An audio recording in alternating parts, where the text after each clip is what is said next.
Welcome to my channel. ఈరోజు వచ్చి మనము నెక్స్ట్ ఐటమ్ మన కిచెన్లో గోవా జ్యూస్ చేస్తున్నాం, అంటే జామకాయ జ్యూస్ చేస్తున్నామండి.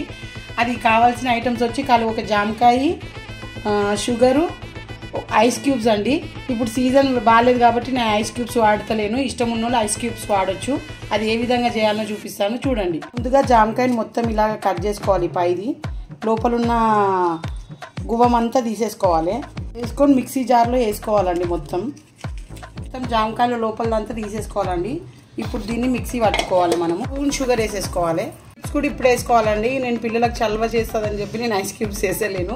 మీరు కావాలనుకున్న వాళ్ళు ఐస్ క్యూబ్స్ వేసి వేసుకోవాలి, లేదంటే మిల్క్ వేసుకోవాలి. కారము, ఉప్పు, ధనియా పొడి అండి. దీన్ని ఏం చేయాలంటే జామకాయని ఈ విధంగా మొత్తం ఇట్లా చేసుకోవాలి.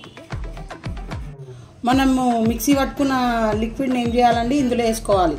వేసుకొని 10 to 15 minutes ఫ్రీజర్లో పెట్టి వెంటనే తీసేయాలి. ఫ్రీజర్లో పెట్టేసేయాలి.